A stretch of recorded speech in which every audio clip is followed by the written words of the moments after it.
Timber Tales. So today we're going to be sawing some white ash that we got here on the mill. A bit cold. It was, I think, with the wind this morning, it was 5 degrees, maybe a little bit higher, 7, 8 degrees. But it's a little chilly morning here. Sun's out finally, so I took a jacket off and finally warm enough to keep sawing. I sawed 3 logs this morning already.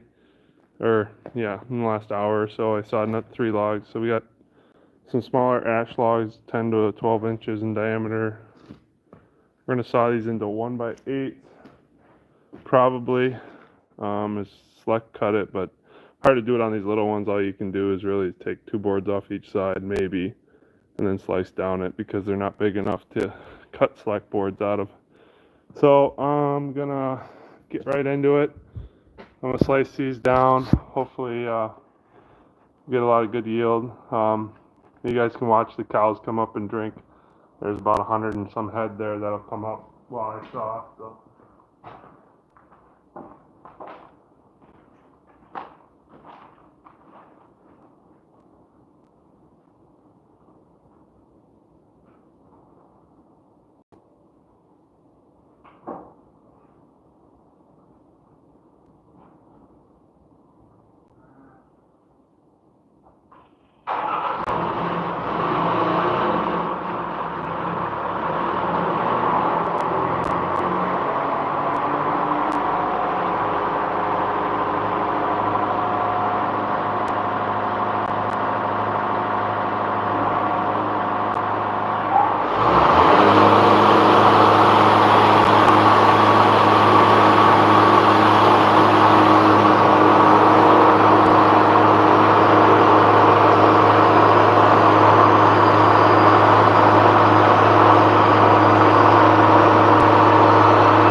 we're trying to cut for select.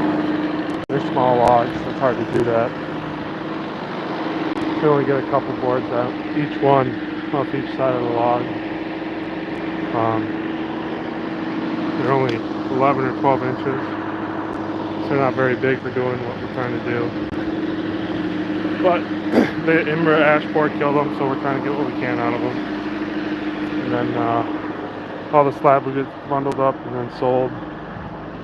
But the select grade is what we're shooting for. We haven't got much so far out of these smaller ones, but I mean, they're not bad. They have some small knots, but for the most part, those small logs aren't going to make select grade because of the too much grain change in one spot. So they go up and down. Like here's a core, there's a partial core with a crack in it. So it's hard to get select grade on small logs. You get one or two boards, like this was that one. That's almost select, but that's about all you're going to get out of a small log like that. So we're going to keep sawing them up and see how much more we can get out of this couple. It's hard to saw ash because it's dead here, and then it's hard on the blades. So I'm going to get back to it. I just got to check quick and make sure our customer's not here. But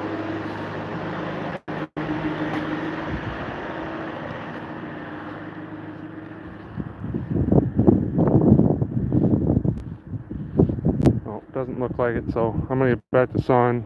This is the log staging area. I got like, I don't know, probably 10 semi-loads, maybe more.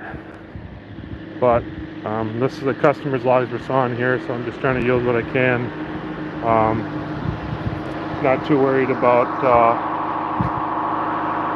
the centers because he just wants 1-inch lumber, so it's like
So these next two logs here, I might cut a little bit off of them.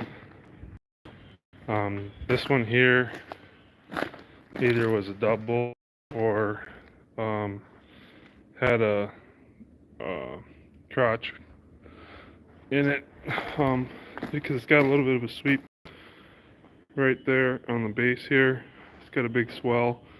I'm gonna see if I can cut off a few inches. I don't know how long it is, but I should be able to cut off 5 or 6 inches. It'll eliminate some of that sweep, because where there's sweep in the log, it tends to split right down the center of the board when there's that much. So if you can, you try to cut that out right away. Like this one is a butt log. It has nice and straight, but it has a little bit of a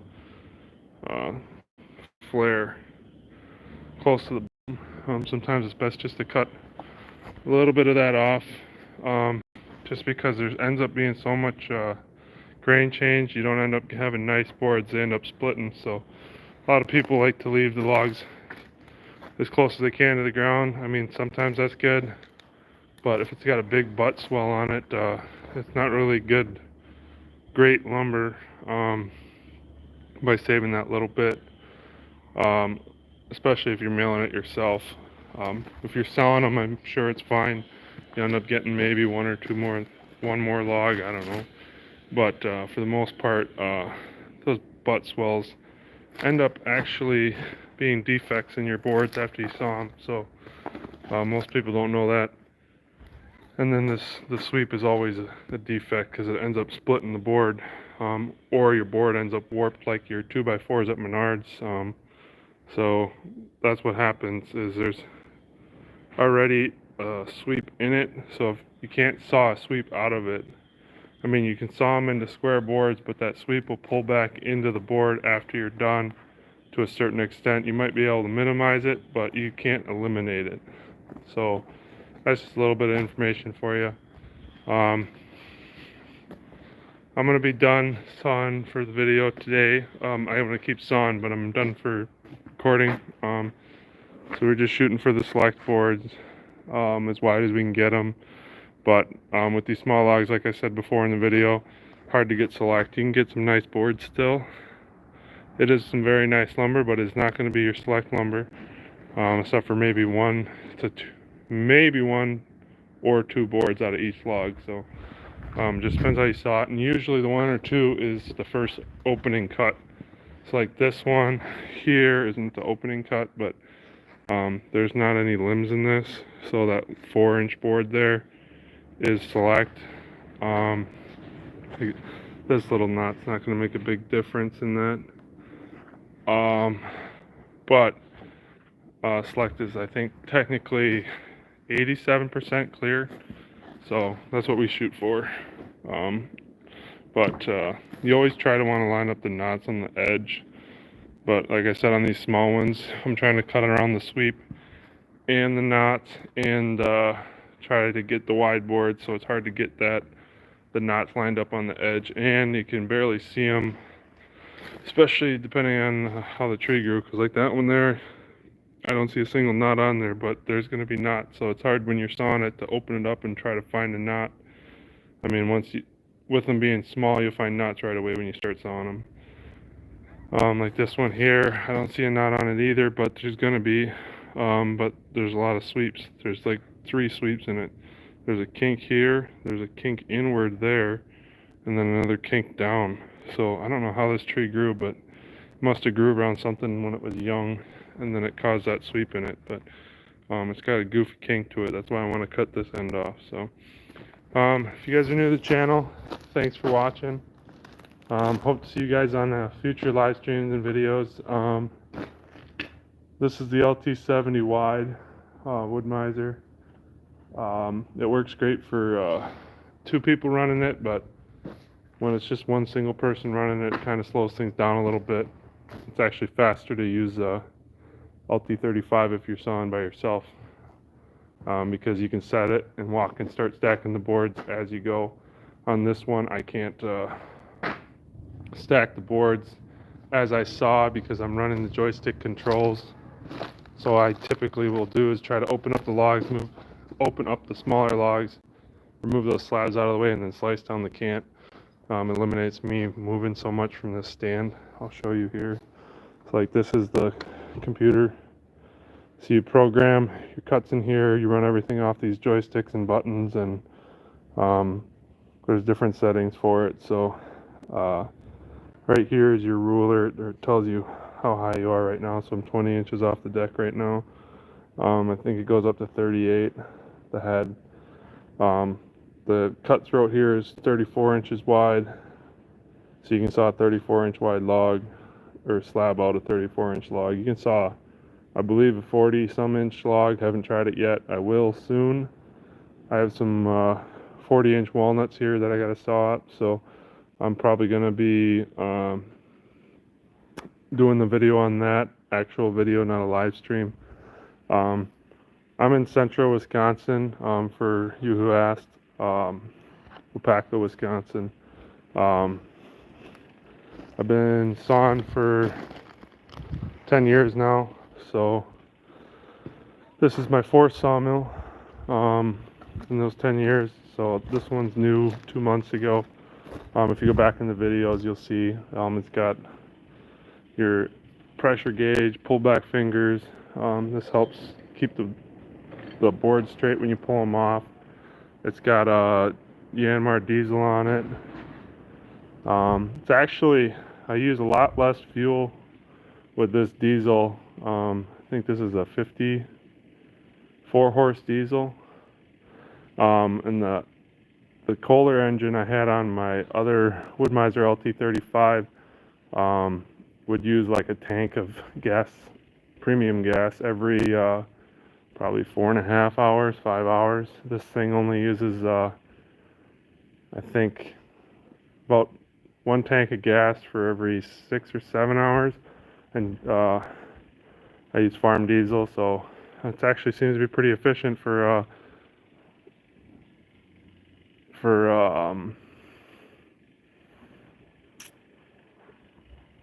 being a diesel. I wasn't expecting to use less fuel. I was actually expecting to use more. So thank you for watching. Hope to see you guys on the next one. I'm probably going to be sawing some pine again. Not sure yet. We'll see what I can crack into. But we'll probably be sawing some pine because I got tons of pine to saw up. So hope to see you guys in the next one. Appreciate you guys for watching.